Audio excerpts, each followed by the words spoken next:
ebyokwerinda byongedde okunywezebwa ku nsalo ya Uganda n'eggwanga erya Congo. Okusinziira ku Major Kikonko avuddeyo n'ategeeza nti waliwo bannayuganda abali mu kudduka ekibabu mu ggwanga erya Congo. Wabula mu kudduka ekibabu waliwo abagambibwa okubeera nga bayingira Uganda nga bakabinja ka ADF. Kale nno UPDF eyungudde abawanvu n'abampi obbatwala ku nsalo era eyongedde security okubeera nga enywezaamu. Ebigambo bingi ebigenda maaso n'okubeera nga bitambula.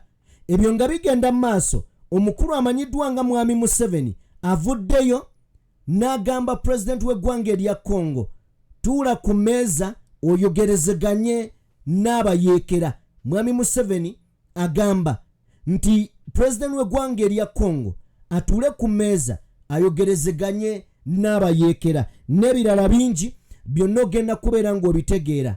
Mu malala, General Museveni yennyini avuddeyo mu kiwandiiko ky'awandiise n'alabula n'okubeera nga ayuwa amazzi mu balamuzi bye basazeewo olunaku olwajjo. Bw'ategeezeza nti lino eggwanga terifugibwa balamuzi, terifugibwa balooya. N'agamba lino eggwanga lifugibwa bantu. N'ayongera okubeera nga abategeeza nti kooti maasho gye mwagala okubeera nga mujjawo yatuyamba okutereeza ebitundu by'e Kalamojja. Mpuliriza, Mwami Museveni bw'ayogera ebitundu by'e Kalamojja ki ekikujjira mu mutwe? Bw'ayogera ebitundu by'e Kalamojja kiki ekikujjira mu mutwe?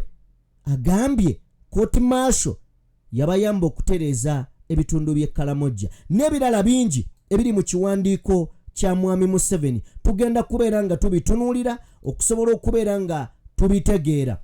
Mbaanirizaako bassebo ne bannyabo, buli omu gy'osinzira okubeera ng'otugoberera, abali mu bitundu by'ensi eby'enjawulo. Omukutu oli ku DPTV Uganda, and of course yenze Sajime abeera okuba nga nkutuusaako ebibadde gy'otabadde oba ebyo by'owulidde naye n'oba nga tobitegedde bulungi nga weetaaga okubeera nga obinnyonnyoka. Tutandikira wano n'osobola okubeera ng'omanya eggwanga lyaffe nga bwe litambula. Njagala vidiyo yaffe ogimpeera ekigalo, sooka ogiwe like, gwe yakatwegattako nga gwe mulundi gwo gw'ososola mu mukutu guno, genda maaso n'okubeera nga ate osubscribinga mukwano gwange. Njagala kubeera nga ntandikira wano. Njagala kutandikirako ku katambi oba ku bifaananyi ebyo. Omwana oyo gw'ogenda maaso n'okuba ng'olaba ku screen, mwana wa John Damulira. John Damulira yoyo gw'olaba ku screen yali muwagizi wa NUP era nga akolera wa Kiseka Market. Yawambibwa mu mwaka gwa 2020 mu mwezi ogwa Novemba era nga yaleka omwana oyo. Bw'obanga ogassa emyaka okuva mu 2020 n'ogattako kati emyaka 22 kati wayise emyaka 5, wayise emyaka 5, kitegeeza mutabani we yamuleka ali mu pittu. Kitegeeza mutabani we yamuleka ali mu pittu. Wabula NUP n'abagitwala babadde baweerera omwana oyo okuva kitaawe we yabuzibwawo. Bamuweeredde yamaliriza P7 era okumaliriza P7 nga bwe mulabaawo yafunye 7 aggregates.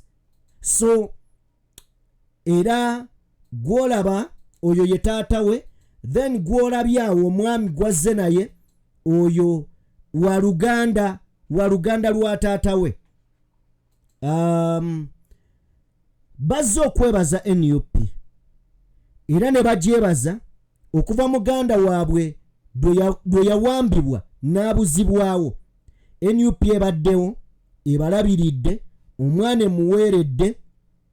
So twebaza NUP okwata obuvunaanyizibwa n'etabukomyawo wabula n'ebeera nga ate ebuggusa. Okusinziira ku David Lewis Rubongoya ategeezeza nti Semakula Charles mutabani wa John Damulira eyali omuwagizi waffe wa National Unity Platform who was abducted by the military from Chiseka Market in November 2020 n'okutuuka olunaku olwaleero akyabuze n'okutuuka olunaku olwaleero takubwako kya mulubaale. Mutabani we amaliriza P7 era ng'okusinziira ku David Lewis Rubongo yagambye tetugenda kukoma ku kubeera nga omwana ono tumukomya wano, tugenda kubeera nga tumukwatirako ebbanga lyonna mu kusoma kwe, tugenda kubeera nga tumuwanirira. So ne twebaza nnyo NUP ku lwekyo. Now nina wano ekifaananyi ekyo ky'abalongo babiri, Alex Waiswa Mufumbiro ne muganda we.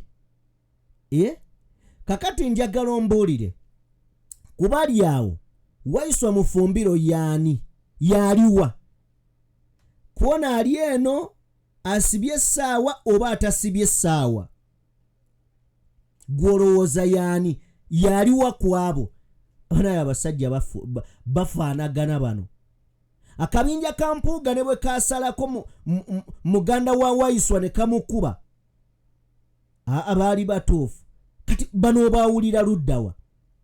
So njagala ogende mu comment section ombuulire gwe ani gwoyinza okuŋŋamba nti ono yoono. Njagala kubeera nga nvaayo eyo sobole okubeera nga nkwolekeza mu bigambo ebirala. Tugenda mu kulonda bannange, tugenda mu ki? Tugenda mu kalulu. Naye nga tugenda mu kalulu ebisoomooza bingi, ekyo mulina okukimanya nga ebisoomooza bino biviira ddala ne mu Electoral Commission. Tubagamba mugende mukebere enkalala z'abalonzi. Gojja kubeeraawo nga togenze kebera nkalala, bali bakutegeerere. Okugeza waliwo akatambi kano nkaleese nga kyakulabirako, era bano tebaba kutuuka ku ground tebanditegedde biri mu kano katambi. Njagala tusooke tukazanye tukalabe osobole okumanya ki kyentegeeza. Bwe tuba tugamba nti genda weekebere, gwe amanyi nti nno owulira oyagala okulonda ng'otuuse mu myaka egironda, genda okebere enkalala z'abalonzi. Naawe ow'emyaka 17 kye kiseera ogende kati, kubanga omwaka ogujja ogenda kubeera okkirizibwa okulonda. Bana abantu baffe mwenna abatulaba, eno ye register ya NRM, naye mu kifo ky'okuleeta eya Electoral Commission baba NRM basaze okwagala okonfuzinga abantu b'omu kyalo, ne basalawo ne baleeta eno ne bagifuula nti abantu bajje bakebere enkalala, naye nga bali kuteekamu bantu baffe bo tebali kutegeera nti kiriwa, bali bateeka mu yellow book ate nga ffe aba NUP tulina kubeera mu red book n'okubeera nga tukebera enkalala eza Electoral Commission. So Mr. Byabakama yonna gy'oli obubaka buno bukutuukeko, eno y'embeera erigenda mu district ya Budaka bweti bweritambula. Ndowooza era olaba omukulu atudde wano alinze bantu kubeera nga bajja kukebera nkalala, naye bwe tunuulira olukalala luno bwe bazze okukebera, bwe tunuulira eno ye ya Electoral Commission. So Byabaka mulina okubeera ng'otwanukula ku nsonga ezo eno okubanga yeeri wano. So twagala ensonga zino okubeera nga muzikunnyonnyola bweti y'embeera erigenda mu ggwanga. So kansuubire nti nno ekyo kitegedde, naye mbadde nina article gye nsoma wano nga bagamba nti the Electoral Commission fixes over 1.5 million randies into the voters register during elections. Nti akakiiko k'ebyokulonda kateeka abantu akakadde kamu mu emitwalo 5, akakadde kamu mu emitwalo 5 Abanyarwanda mu voters register mu kaseera k'okulonda. So ekyo bw'okiwulira mukwano gwange, duka za mbiro, duka za mbwa, genda okebere mu register, genda okebere oba oli mulonzi. So saagala ogambe nti tewawulidde tewategedde. Now nina ekintu kyenjagala okubeera nga nkugamba. Kyenjagala okugamba kye kino. Mwami Museveni yennyini gwe tugendako agambye bw'ati, nja kubajjukiza obutakoowa. Oyinza okikoowa naye nja kukibajjukiza. General Museveni agamba nti eggwanga terifugibwa balamuzi. Eggwanga terifugibwa balamuzi. Kino mukiwulire, eggwanga terifugibwa balamuzi. Ono mwami Museveni yatugamba bino, eggwanga terifugibwa balamuzi. Lifugibwa, it is governed by people, all of us Ugandans that are old enough to vote. Mwami Museveni agamba eggwanga terifugibwa balamuzi, lifugibwa ffe ffenna bannayuganda abatuuse okulonda. Kye simanyi kino kitegeeza ki ku biriwo mu ggwanga? Nawe onambuulira ali eyo bitegeeza ki? Kubanga mwami Museveni batusiigidde ekifaananyi nti abalamuzi kye baakoze kikyamu era abanenya. Atuuse kwegamba ku sseeri tugamba nti kooti y'amagye erina okubeerawo ng'eramula nga bw'eramula. Era n'atujjukiza nti yamuyamba nnyo okubeera nga etereza ekitundu ekyawali Ekaramojja. Nabagambe mumanyi ekyali Ekaramojja. Bwe kibanga kooti y'amagye yalamula bino ku Bakaramojja, then Uganda twekaabireko ebyaddala.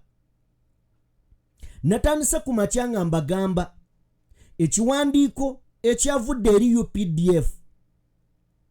Ekiwandiiko kino nejja n'omuwozi najja naye n'apositinga ekintu ekyo. Kino kitunnyonnyole nti ebintu byonna jja n'omuwozi byakola abimanyi, n'abakulu babimanyi. In fact bandibeera bamala nabbiteesaako. Talina kyakola mu nsobi ekyo nedda. Essiga eddamuzi wakati nga tumanyi nti nno mu Uganda ebitongole ebisinga bikolera mu kutiisibwatiisibwa. Bwe kibanga kituufu abalamuzi basazeewo nga bo.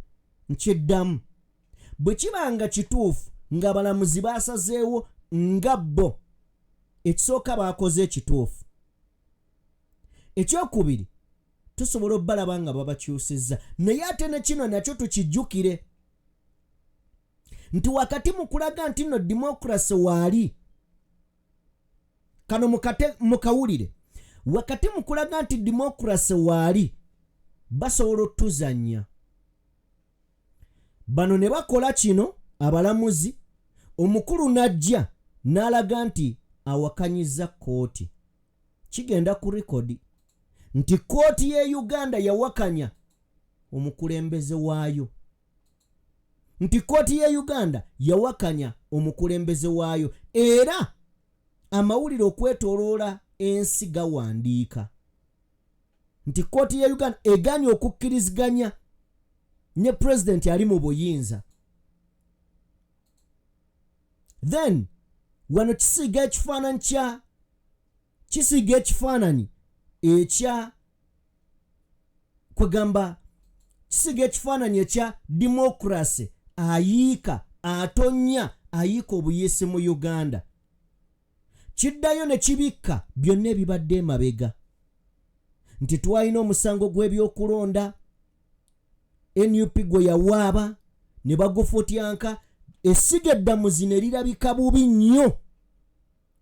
Era ebbanga lyonna essiga eddamuzi tubadde tulyogerako nga erikolera mu nkwawa.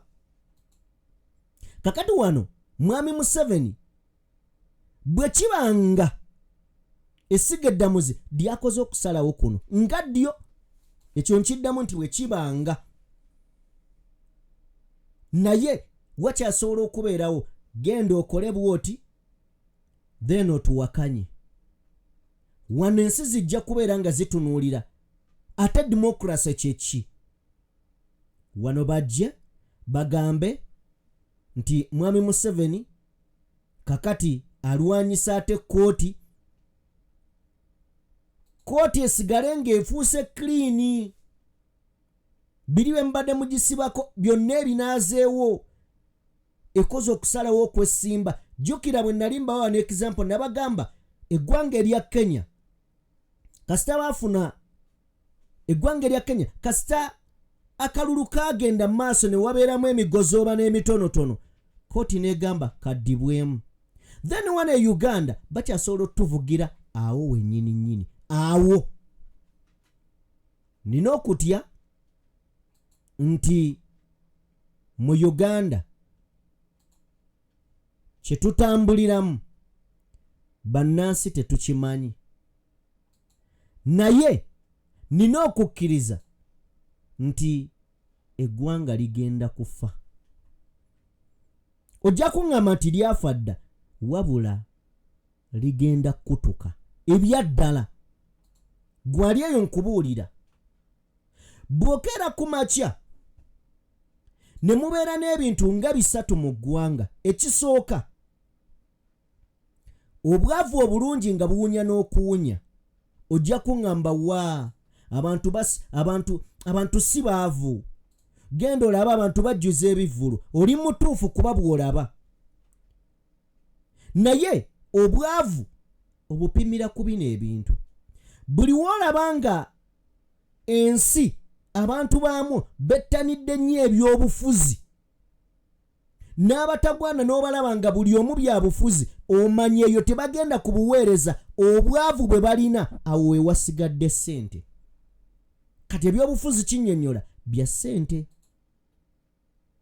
bw'otunuulira mu Uganda buli muvubuka awulira ng'asobola ne bw'aba tamanyi ayagala ayingira okuyimba alowooza gye ziri bimala kumwokya n'avaayo jangu mu bizinensi ojja kusuubira era ojja kuvaayo njulire abantu abali ojja kusanga nga mu Uganda mu katundu ak'abantu 3,000 kalimu tugeze bwe buba busaaluuni obusala enviiri nga mulimu saaluuni 25 kubanga kye kintu ekyangu omuntu okukola ne bw'aba ne mashini emu n'akola biki n'akatebe kamu n'endabirwamu ateekawo era n'afunayo asala sinti ya bizinesi gy'alina okukola ne ssente temuwa wabula esobola omuwa ekyokulya ekyaleero byebyobufuzi buli omu abiyingira si bukyali buweereza tubiyingira lwa bwavu era osobola okutunda polotiyo ojje oyinvestinge mu byobufuzi olye bakugule ng'otuuse oba otandika okubeera nga okolerayo ddiiru so gwali eyo tulina okweraliikirira mu Uganda ate oteekeddwa kino nkigamba oteekeddwa okweraliikirira mu Uganda bwe kibanga bino bye bigenda mu maaso buli omu yeekaabireko njagala kutegeeza twekaabireko otherwise ebintu si birungi now njagala kubeera nga nvaayo eyo mwami Museveni ayogedde ebintu bingi nnyo era bitasobola kuvaayo agamba nti tuveeyo eyo ndowooza mwami Museveni tumulekere ebintu bye tujje tutunuulire wano ebintu ebirala okay kakati mawulire si malungi wadde n'akatono okusinziira ku bubaka bwe tufuna amagye ga UPDF kwegamba gongedde obukuumi ku nsalo ya Uganda. Ensonga batugamba nti eggye ly'eggwanga Uganda lyongedde okubeera nga liteeka obukuumi ku nsalo wakati wa Uganda ne Congo. Kino kiddiridde abantu abasibe abadduse okuva e Goma mu lutalo oluliyo ne basala ne bayingira Uganda oluvannyuma lw'akabinja ka M23 okuwamba Goma. Kakati mu bantu abatoloka mu kibuga Goma bano bajja nga bayingira Uganda. Mu kuyingira Uganda bano kiteeberezebwa mbu muyingiriramu ab'akabinja ka ADF, Allied Democratic Forces. Akabinja kano kaali ka Jamiru Mukulu, ye kaalika ka Jamiru Mukulu kuba situuliyangako nti oba akeeganye nesebo ebyewuunyisa biri mu Uganda.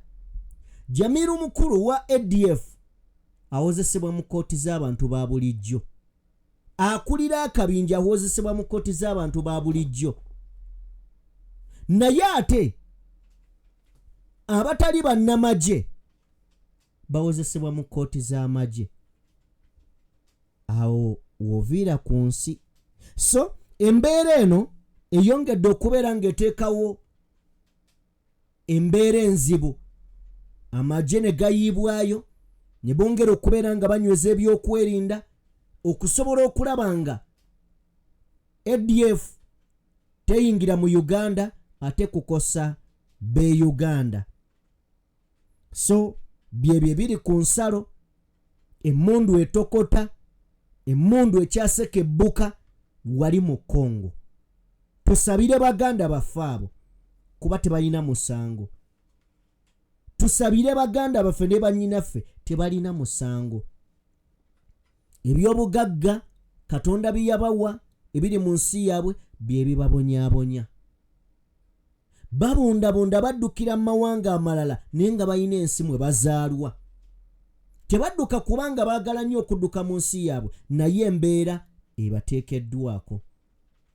So tusabire nnyo baganda baffe okuva mu ggwanga erya Congo. Ebyo byonna nga bigenda mu maaso, njagala kutegeeza nti akabinja ak'abayeekera, akabinja ka M23, bino byonna tubyogera, wabula waliwo ekibadde kyebuuzibwa nti baagala ki? Yes, balwana naye baagala ki? Abalala nga bagamba nti akabinja kano kava Congo era Bakongo. Abalala bagamba Banyarwanda naye abatuusi abalimu omusaayi omu Congo. Kakati okutuuka olunaku lwabadde lwakwosa ggulo, akabinja kano we kavuddeyo ne kagamba yes, twawambye Goma, kakati tulumba ekibuga ekikulu Kinshasa. Wano nno bino tebiba byangu. Bw'oba owambye Goma naye nga kati oyagala kulumba Kinshasa era nga bamaze okubeera nga bategeeza bannamawulire mission, kakati tusobodde okubeera nga tubategeeza ebbanga lyonna lye babadde balwanira babadde teboogera mu bannamawulire, ne bamaze okubeera nga bavaayo ne bategeeza nti ekitutwala e Kinshasa tetukyayagala president amanyiddwa nga Kisekedi mu ntebe. Tetukyayagala president Kisekedi mu ntebe, twagala aveeko. Mbumpimpi bano baagala kuwamba buyinza era bagamba kiri eri okukkiriza n'ava mu ntebe oba ne tumujja mu ntebe. Kitegeeza omusaayi mu Congo gukyayiika kubanga bino byonna tubyogera. Ate president Kisekedi yamaze dde okubeera nga ategeeza abaana abasirikale nti twenganga abasajja bwe kiba kyetaagisa kukubagana nabo tukubagane. Enjovu ebbiri we zirwanira busubi bwe bukutuka. Ekiri e Congo buli ddakiika nkugamba kyetaaga tusabire baganda baffe abo basobole okubeera nga kino bakivuunuka. Si byangu, bali mu kaseera akasingira ddala okubeera akogezesebwa. Now tuveeyo tugende ewa mwami Museveni ku nsonga y'e Congo gye buvuddeko nabagamba nti mwami Museveni yasaba ateekewo enkolagana wakati mbwakwanaganye eggwanga erya Congo n'akabinja k'abayeekera M23. Kakati waliwo olukuŋŋaana olwatuuzibwa. Olukuŋŋaana luno olwatuuzibwa dwali ku Zoom, dwaliko abakulembeze b'amawanga naddala no mu East Africa, era nga lukubirizibwa dwalimu ogezaako okulaba bwe bazza emirembe mu ggwanga erya Congo. Baali basuubira Kisekedi okubeera ng'abeera ku Zoom eyo, Paul Kagame okubeera ku Zoom eyo. Paul Kagame yaliko n'abakulembeze abalala, neerabidde ojje kuteerawo awo. Naye mwami Museveni bwe yasituka okwogera, banaye njagala owulirize, bwe yawanika omukono okwogera, mwami Museveni yagamba bw'ati. Yagamba ye asuubira President wa Congo yandibadde ayogerezeganya n'akabinja k'abayeekera. Paul Kagame mu kwogera kwe yanenye eggwanga erya South Africa n'amawanga agamulumiriza nti ali emabega wa bino ebikolwa. Naye njagala owulire Jeno Muhoozi owa kuno awagira M23.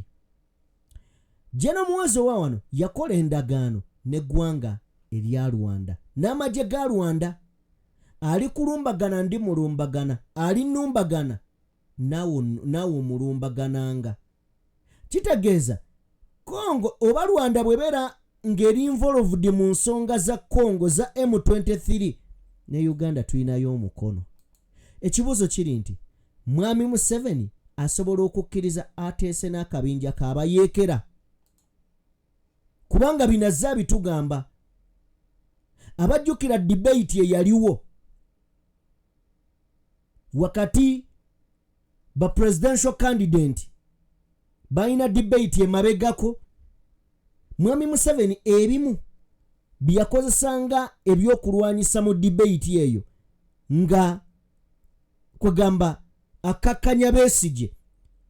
Yamugamba nti gwe tebakulima nti waliwo omuntu asobola okujja atabangule Uganda ne bwe kibeera kibinja ky'abayeekera. Olaba twakakkanya ADF. So agamba Kisekedi gwe battidde abantu bateese. Okuteesa kulungi, ne gwoteesa naye kiki kyayagala ku ggwe.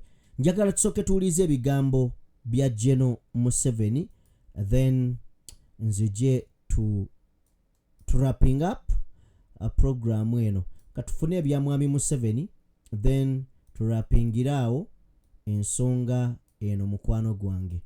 All right. Your Excellencies, I think President Museveni. Your Excellencies, I think the way forward would be one, what you said, to really insist to His Excellency Kisekedi that he talks directly to these people who are M23 and those people who are in conflict with him, because it doesn't only affect Eastern Congo, it also affects us. To me, that would be number one.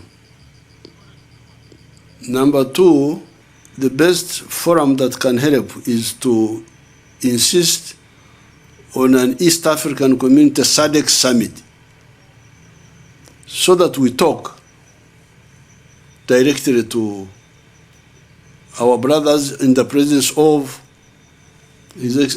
government of Congo. That to me would be the second one. To have this summit between the joint summit between East Africa and SADC. Because any other forum, I don't know which forum would handle this. Oyo ye mwami Museveni obubaka bwe obuwulidde bulungi. Simanyi gwe ndowoozayo. Osobola ogiteeka mu comment gwe kiki ky'olowooza ku bigambo bya mwami Museveni byagenda maaso n'okubeera nga ayogera. Congo, president wa Congo ayogerezeganye n'akabinja kano. Kubanga akabinja ke tuli mu kwogerako mazo kigamba emabega wali nti kamaze okwogera ebiruubirirwa byako. Duli omuntu abadde ayinza okwebuuza balwanira ki? Kiki kye banoonya kakimaze okutegeerekeka nti akabinja kano kaagala buyinza era kaagala president wa Congo afulume office ko taking over. Kakati abantu abo President Kisekedi beetaaga okuteesa nabo. Awo wetuli endowooza ejja kubeera nkulu nnyo okubeera nga ogituwa.